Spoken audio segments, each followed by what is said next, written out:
In the next few minutes you are going to master one of the most crucial decisions in chess: when to castle short and when to castle long.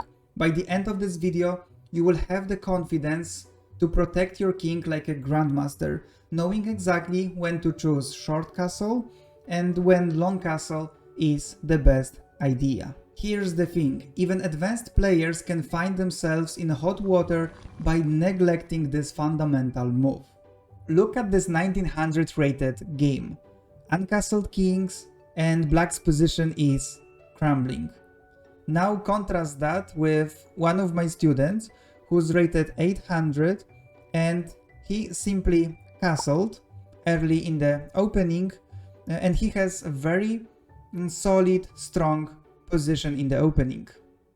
In this video I will share why delaying castling might be not the best strategy for your game. You will discover secret benefits of quick castling, and I will reveal 2 secrets to help you decide when to surprise your opponent by castling on the opposite side. Stay with me because understanding this might be the key to achieving consistent results in your games. In general, most players castle short, and I think the reason behind it is that on the king side we have just 2 pieces to develop, while on the queen side we have 3 pieces to develop. It means that in that case our king will stay longer in the middle, and that's the situation that we really want to avoid. And the first thing I would like to advise you is hyper focusing on castling. So when you play your games, let's say we play pawn to e4, e5, I already think, okay, how to develop these pieces as fast as possible and then castle. So we play knight f3 and then we bring our bishop to one of these 3 squares and we castle. But let's assume that you are a player who prefers playing d4 in the first move, so we play d4, d5, and then I would think, okay, how to develop these pieces and how to castle. So knight f3, and then for example g3, we play bishop g2, castle, and our king is safe. Or for example, you will play e3 in this situation, bishop goes out, and then we are ready to castle. You might also be a player who doesn't want to block your dark square bishop, so maybe you will play first bishop f4, but then the pattern will be the same. How fast can I castle here? So I need to play pawn to e3 first to free up my bishop. I will move my bishop to e2 or d3, and then after that I castle. Why is it so important? Let me illustrate you that. Let's assume that you have decided to not fight for the center and you play something like knight f3, the opponent plays d5, c5 to develop your bishop. In the meantime, your opponent took control of the center. And here I have a question for you. Would you play pawn to g4 followed by pawn to h4 in this situation? Probably not. And the reason is that you open up your king at the moment and your opponent will have opportunities to attack you much easier because of that. And I can see some similarity when we play, for example, pawn to e4, e5, let's say knight f3, we open up the center, knight plays knight f6 attacking this pawn on e4, and white plays knight c3, and then this bishop goes there to c4, maybe some attack on g5, but you play so many moves having the king in the middle in very, very open position, and that's something what I don't recommend. So now the question is, why is it so important to not delaying castling? Just imagine that we play as black and we play Sicilian defense, e4, c5, pawn to d6, right? So we played pawn moves, white plays c3 here, and we are not so focused on castling. We take the pawn, queen a4 check, and we lose the knight. So we really want to avoid situations like that. When your king is protected, the games will be much easier for you.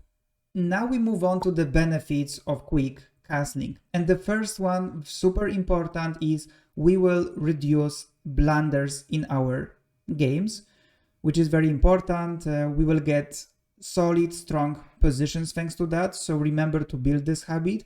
And the second benefit is our decision making will be much easier. Let me show you that. So for example, we play pawn to d4 and our opponent plays pawn to d5. We have so many moves at the moment that we can play. Pawn to c4, knight c3, bishop f4, knight f3, g3, e3. There are really many options, and how to choose the best one for us. And basically, if we are focused on castling, we reduce these options. Yes, so we can consider only knight f3, pawn to g3, and for example, pawn to e3. Less decisions to make, the game will be simpler, and you will make decisions much faster. And that's why this is also very beneficial for us. We want to keep it as simple as possible. And now we move on to the opposite sides, castling. If you are a player who enjoys more keeping the king in the middle, it's also possible, but I don't recommend this approach. In situations like that, you will have more possibilities to castle in the opposite direction. Also, you might have already some systems that you enjoy a lot and allow you to castle to the opposite sides. So in these scenarios, there are two factors that you want to consider when you think about opposite castlings. And the first one is pawn structure around the king. So let's take a look at this position. Here, black has a choice between castling short or castling long. And let's assume we are considering going into this direction. So I think we will play first pawn to g5, bishop goes back to g3, as this is the only option. And here, if we castle long, let's compare pawn structure around the kings. And here, this pawn structure will be a little bit worse because the pawn from h2 moved already to h3. So it will be much easier for us to attack this pawn structure with, for example, h5, g4 in the future, because this pawn is a little bit more advanced. But here on the queen side, this pawn structure is the most solid pawn structures than you can have. So in that case, opposite castling will be a very good idea for us. But we also have the second factor that we want to consider, and this is who has faster attack. What I mean by that is, if you consider castling long here, first you need to think, okay, who has stronger attack? We will, most of the time, we will have this pawn storm on the king side, and our opponent will have pawn storm on the queen side. And now, based on your experience and your skills, you need to evaluate who is faster. And in this situation, because we have both bishops pointing to the king side, we have this knight already, these pawns are advanced, we have this pawn on h3, which might be a hook to opening files later in the game. I think we have much better chance to attack our opponent than our opponent who has, who is not like, I don't know, I don't think this is, his attack is scary at the moment. He doesn't have many pieces on the queen side.